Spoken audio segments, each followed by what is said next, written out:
Okay, we're on. Right, so I have Jack with us from Anchor Property. Welcome, Jack. Thank you very much. Hi, how are you doing? Good, thank you. So this month we're doing a lot of vlogs on starting up your own business within the industry. And I think we both have something in common, which is assisting crew and supporting crew in our own respective ways. And I'm fascinated about how you got to starting your own company.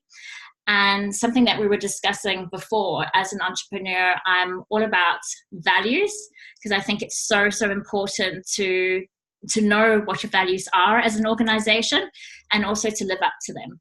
So you can have this wonderful looking logo, but if we don't know who is behind that logo, it doesn't mean anything. So yes, that's something that I'm actually passionate about, but that's another conversation. So just a bit about you. You studied property at university, and then you worked as a commercial real estate agent before working on the super yachts for 3 years. Then you returned from the super yachts and then started your own business and then pivoted into Anchor Property. Is that correct?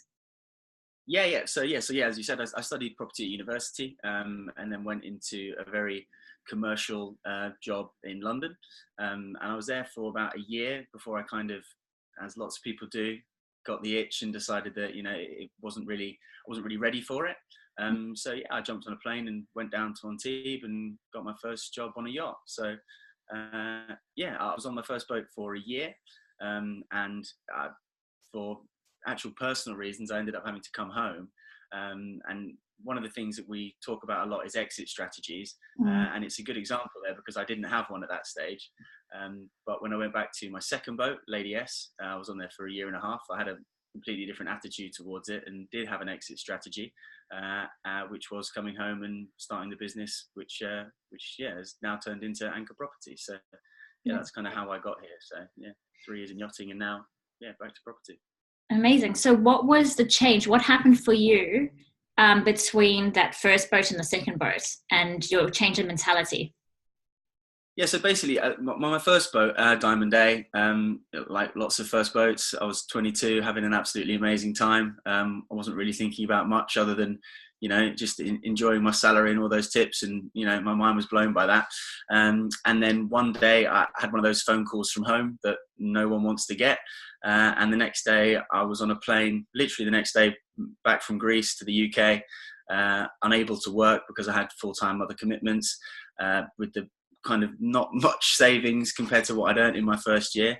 And I was at home for 6 months. And by the time everything had concluded at home, I didn't have any money. I didn't have a job, and I was in a bit of a sticky situation. So when I went back to Lady S, I went back with a completely different attitude. And I wasn't a miser. I wasn't the guy that never goes out or never buys stupid things. But I just, tried to save as much as possible, because I kind of knew that at some point I was going to be leaving the industry, and I knew what it felt like to leave with nothing, and it was pretty horrible. So I just wanted to put myself in a better situation, and that's made me passionate about what I do now. I want to be able to help other crew who maybe, don't know when they're going to have to leave the industry, because we don't know when. We might feel like we're invincible and that, it's going to be fine, another season, but there's going to be a point where maybe you have to come home with the click of a finger, and you want to be in a situation where, you're at least a bit prepared for it financially. 100%. And I think you're touching on a really good point, and that's a pain factor. So normally we experience something painful that motivates us to change our current circumstances.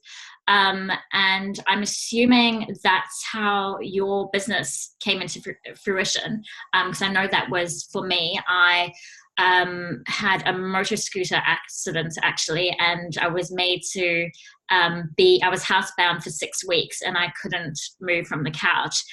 And that was the worst thing ever for me for it to happen to me. But at the same time, it was a great thing because it's a catalyst for me to reflect on my life and think of how I could start my own business. And where I got to that point was like, how can I apply my skills and what are the pain factors that I've come across in my career, so I could basically fill that gap, and that was helping crew. So supporting crew, whether it's transitioning out of yachting or while in the industry, providing coaching or counseling and that sort of service. So I'm interested in terms of your experience, what were some of the pain factors that you noticed to help you develop your business idea?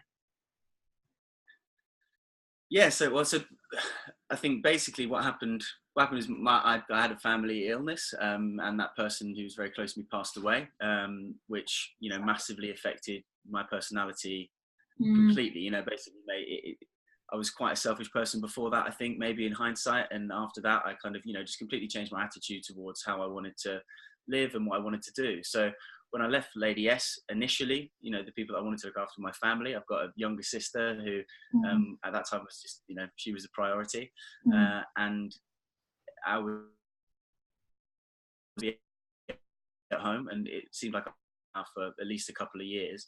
So that was kind of a catalyst that kind of made me think, you know what, look, you need to make the best out of this situation. You've got a skill set, so why don't you use it, start your own business, and try and create something that's, you know, going to help other people. So initially Anchor Property was just set up as a structure to help old crewmates and people that I'd met in the industry. And as that developed, and through, you know, more and more people were coming to us and asking us for help with property investments, mortgages, etc., it just became really, really obvious to me that there were lots of people that were in the industry who wanted that help, who wanted that support and that guidance. So, you know, why not give it to them in the form of starting up my own business? And yeah, that's kind of what we've done, and that's led us to where we are now. Wow. So did you do further studies, or did you just use the background degree that you had prior to going into the industry?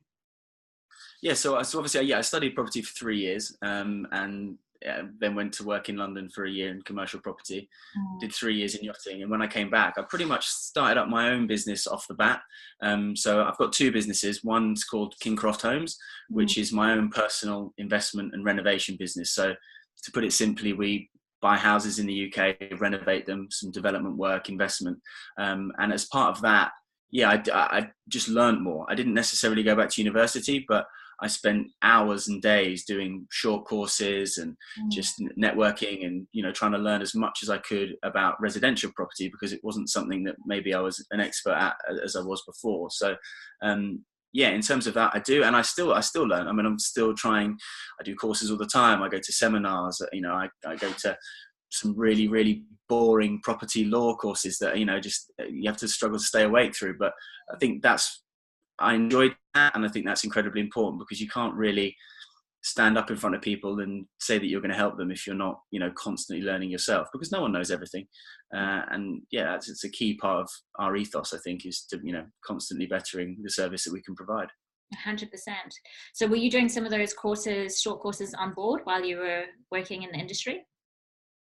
Or was it any time? Like you were on a no, sorry, the only reason I'm grinning is there was quite a long period there where I was working nights on my last boat, and when I should have been doing other things, maybe I was doing online property courses to try and learn a little bit more. But yeah, so I mean, I tried to do as much as I could whilst I was on board. A few months before I left, I knew that I was going to be coming back, so the free time that I did have was usually spent, you know, heading the books, etc. But yeah, I mean, it's difficult. It's difficult when you're on board. You know, people talk about why crew, well, you know, why aren't crew investing? Why aren't crew being smarter with their money? But, you know, crew, a lot of the time, they just don't have time to be doing these things. I know I didn't. You know, on my last boat, we were working back-to-back charter seasons, you know, 14, 15-hour days. There isn't a lot of time there left for you to be expected to, you know, go and grab an investment book or, you know, make phone calls to your financial advisor. It's really, really difficult. And that's kind of one of the problems that, you know, we hope to alleviate for crew with their property journeys. That's great. So I'm just thinking, to help crew that are wanting to start their own businesses, from your personal experience, I think, as we both know, starting a business requires a lot of time. I work 17 hours a day easy. Thank goodness I'm addicted to what I do, and I love what I do, because I think that's the problem. I can't, you know, it's like it's trying to find that your work becomes your recreation, and it shouldn't. But it's, yeah, having that healthy balance. So there's challenges starting up a business, but it's also so exciting because I think if you are starting a business, it has to be something that you're passionate about, so you can put those hours in and make it a success. So if you were to give crew a couple of tips on starting a business, what would that be? Yes, I mean, firstly, you're so right. You need to choose something that you're passionate about. It can't be something that you wake up and you have to do. It has to be something that you wake up and that you want to do. And you talk about it becoming your recreation time. Sometimes it gets to a point where, if you'd rather be working, if you'd rather be improving your service or working on your website or creating flyers, you'd rather be doing that than other stuff, then it's not necessarily a bad thing. Different people want different things. But I think one of the most important things when I first started my business was, yes, set goals, 100% set goals, because I'm a big advocate in that. But don't be disappointed when you don't meet them, because it took me a lot longer to get going than I thought it was when I was, sat in the crew mess those nights, tapping away on the laptop. I thought after 6 months, that would be it. Boom, done. I'll be working 3 days a week and it would all be lovely and happy days. But in reality, it was pretty horrendous. Especially the first properties that we started renovating. I was having like sleepless nights. I was getting super mega stressed about it. And in the end, looking back now, I laugh and I'm think, that was fine. But at the time, it's really, really stressful. So I think you just have to be prepared for that. And if you're ready for it to happen like that, then it kind of, everything's a lot easier. Just, don't put too much pressure on yourself. Work hard, but don't expect the world, because it's difficult. And you can't wake up every single day and be super, super motivated. It's just not realistic. You're going to have days where you feel, this is pointless, I don't want to do this, I'm going to go back to yachting because that's nice and easy. But if you're keen and you really are passionate about, starting a business, then you just got to get up every day and just keep going. Thank you for your honesty. And I can relate to what you just said 100%. I thought, it's crazy. It's sugarcoat it, isn't it? And think, I'm gonna leave and I've got a great idea. And I think one of the other biggest things is being prepared to pivot, because I had an idea when I left yachting. It was so clear in my head. I was like, this is going to work. But realistically, by the time I got to a situation where I was actually happy with the business that I was running and happy with how it was performing and, financially, as well as other things, it was different. It had changed. And I think you can fixate on something and you think, this is what I want to do, I have to do it. But being prepared to pivot, and you're going to have to pivot with a business. It's not weakness. It's not giving up. It's just evolving. And I think that's another really important thing. And I think it's so important to understand your customer and what their needs are, because what you think may be best for someone might not necessarily be the case. And that's where pivoting comes in, and being flexible and adaptable, and doing your market research before starting a business is so crucial, because you can spend so much money with the website and, developing the brand, the logo, and then people go, yeah, but I actually don't want that. That's not going to help me. Yeah. So it's really understanding your cohort, your market, and what their needs are. Yeah, that's such an important point. Just because you think that somebody needs something or that they want it doesn't mean that they do. And in your head, it could be the most incredible product. And I've had it in the past where I'm there with crew and I'm like, this is great for you. Like, this is really, really good. In your specific situation, this would be a really, really positive step. But that's irrelevant at the end of the day. People need to come to their own conclusions, and all you can do is give them that objective information, so that they can make those decisions themselves. And then once they've made it, then you can provide them the support and help them. But yeah, you can't force anyone to do anything. But you're right, market research before realizing that there's a need is so important, because you can end up wasting a lot of money and a lot of your time going down a road that isn't really leading anywhere, which is hard financially, and kind of emotionally. Absolutely. Well, Jack, I think we'll have to wrap it up there. Thank you so much for your time. It's so lovely meeting you, because I've seen lots about you on the A-Crew events, and you're very much out there. And I think you're doing such a great job, and it's again lovely to connect with you. Thanks for your time. Thank you very much. Yeah, you too, and enjoy the sunny Australia. Thanks.